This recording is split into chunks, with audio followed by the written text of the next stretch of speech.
Halo, selamat sore, brother, sister, atau semuanya kakak adik yang berada di kuliah, SMA, atau di dunia kerja. Saya akan membagikan tips bagaimana di usia 35 tahun Anda sudah memiliki segalanya. Pasti Anda akan penasaran kan?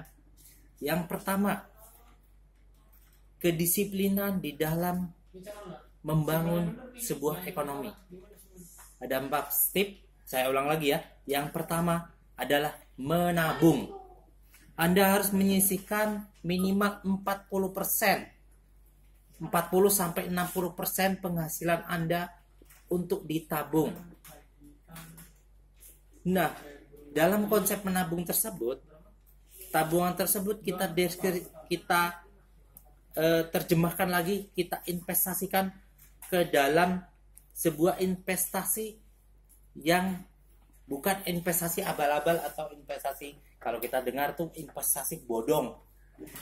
Nah, kita bisa membeli tanah di kota-kota besar itu. Biarlah kita membeli tanah di daerah pinggir, nggak apa-apa. Nanti suatu saat penduduk kota itu melebar, membesar, anak-anak muda itu pada beli rumah, menikah, segala macam. Jadi kebutuhan tanah itu akan sangat berkurang, sangat sedikit. Artinya apa? Di situ tanah akan meningkat pesat.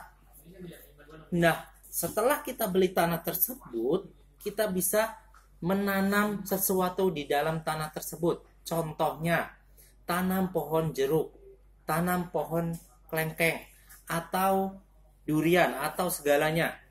Jadi itu akan menambahkan nilai jual aset rumah Anda. Anda punya tanah satu, sudah Anda beli,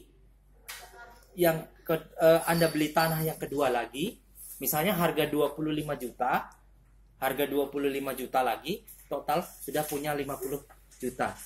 Nah, ketika Anda ingin membangun sebuah rumah, Anda bisa menjual tanah yang satunya tadi, kita jual dan kita bangun rumah. Tapi yang kedua, tips yang kedua, hindari kredit. Bagaimana kok bisa-bisanya menghindari kredit? Karena dalam kredit itu, kredit 10 juta bisa menjadi 50 juta, 40 juta, 15 juta, atau yang lain-lain. Contoh saja rentenir atau segala macam. Jadi kita budayakan menabung dan menabung. Itu tips yang pertama tadi. Kita tabung, kita pindahkan lagi membeli tanah, meskipun jauh dari kota tidak apa-apa. Yang penting kita sudah beli. Nah, tips yang kedua yaitu di dalam kita membangun sebuah rumah tangga atau yang bagi belum menikah ya sebuah hidup lah. Kita hindari membeli hal-hal yang tidak perlu. Hindari hal-hal yang tidak perlu. Dan yang ketiga, turunkan gengsi. Sudah punya motor satu, pengen beli motor lagi. Ini belajar dari diri saya sendiri. Ketika saya di 2010, saya sudah punya motor Vixen. Tapi saya dengan ambisi itu, saya berpikiran dengan performa yang bagus kita akan menghasilkan hal yang bagus. Ternyata tidak. Ketika kita menjual dengan kita beli 21 juta, kita kemudian 4 tahun lagi kita jual 14 juta, akhirnya kita beli lagi harga 25 juta. Berapa kerugian?